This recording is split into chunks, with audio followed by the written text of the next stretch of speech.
Hey there, everyone. This is Jonathan Barkan from Dread Central, and I'm here with Fritz Böhm, the director and co-writer of Wildling. How are you doing?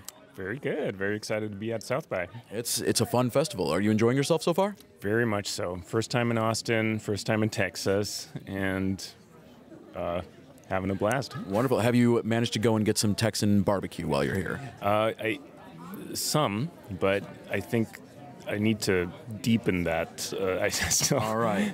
You've got some research, some eating to do. Some research ahead of you. Yeah.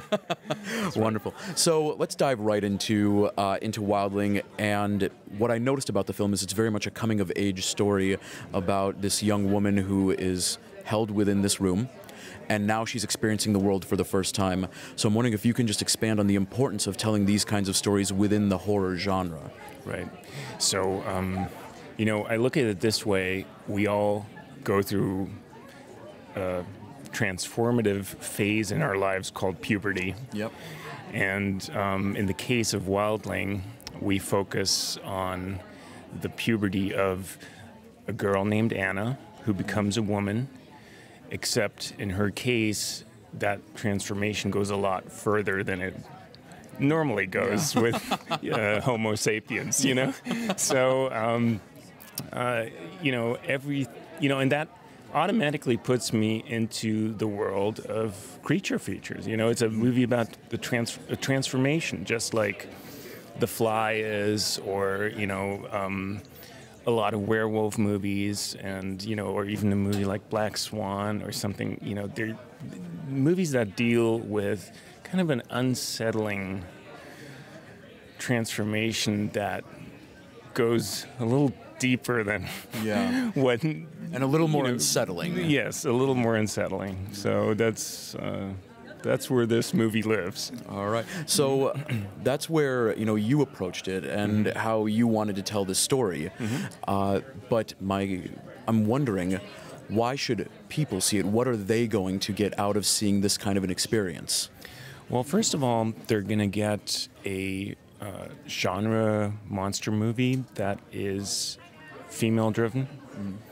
Most of the movies that we watched that had similar kinds of creatures, the creatures are always male, or very often they are male. So we wanted to make a difference there, and in finding Bel Powley to play our lead, we knew, with this young actress, we are able to create a compelling transformation that goes through the whole movie, and bring a strong female angle to the story.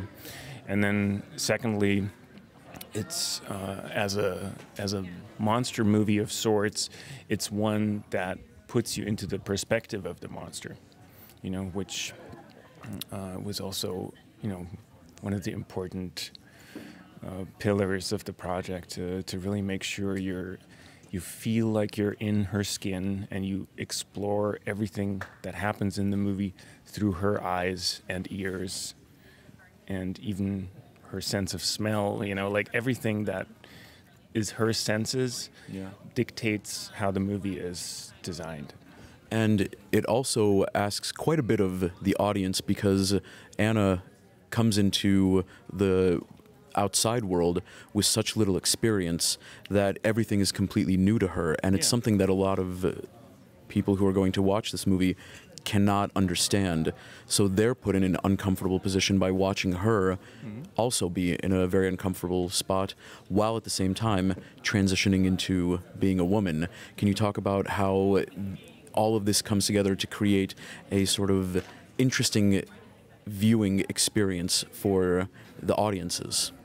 Well, it's definitely fascinating for a filmmaker, and from a filmmaking perspective, to really follow through with that concept of subjective view on the world. And, it's almost like going into the perspective of an animal, tries to navigate its environment with its senses and its instincts, and in the end, maybe it's unusual for us to look at the world that way, but we're all animals inside.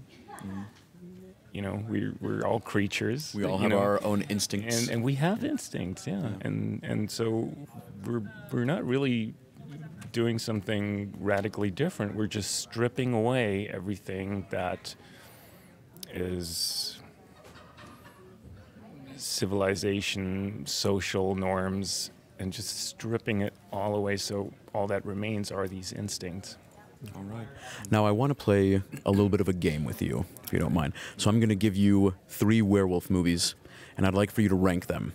Okay. All right? So first, we have American Werewolf in London. Second, we have The Howling. And third, we have Ginger Snaps. Okay. That's the order. That's the order? Yeah. It's that simple? Tell me why you put them in that order. That's the order. I mean, it's just simply, it's exactly the order in which I saw them in my life. And that has a lot to do with it. You know, the first time you see a movie, it leaves a special impression on you. And I think American Werewolf in London was the first werewolf movie I saw. So nothing could beat that for me, you know. Now, we've seen that there have been times when vampires were a big genre subject in films. Then we saw zombies, and we're still kind of in that zombie world. Do you think that there's going to be a point where we are in the midst of a werewolf appreciation? I don't know. I hope so. But you know, I studied a lot of werewolf films, and I decided actually to steer clear from most of the tropes that are presented in these movies. Wildling has no silver bullets. It has no full moon bone-crunching transformations. Yeah. It doesn't have any magical amulets and stuff like that. We, of course, were inspired a lot by werewolf lore, but ended up creating our own mythology, our own creature with the Wildling. And it's not exactly the same. You know, I don't want to spoiler it too much, but there are some things that make it very different. And by creating that own mythology, you give yourself a sense of freedom because you're not bound by rules and restrictions. Exactly. So can you talk a bit about that freedom and what it allowed you to do? Yeah.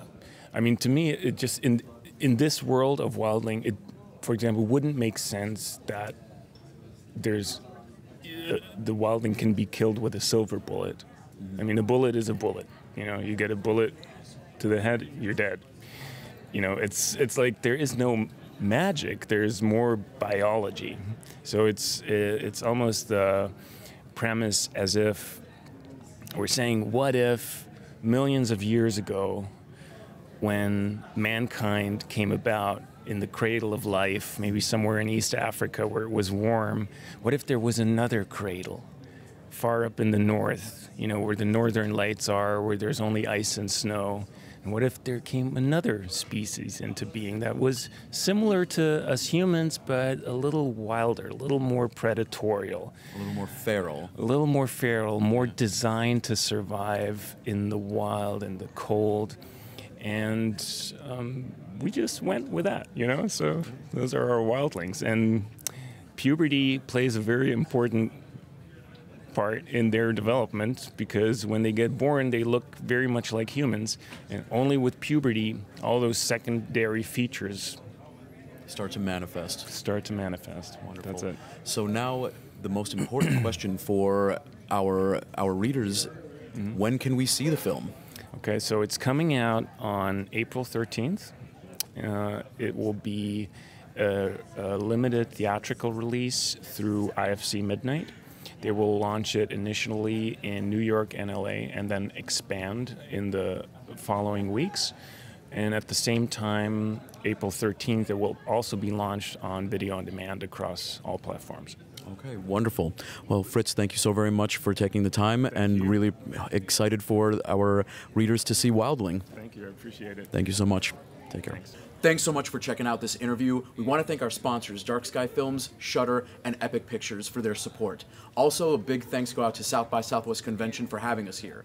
To subscribe to our channel for amazing content, go ahead and click right here.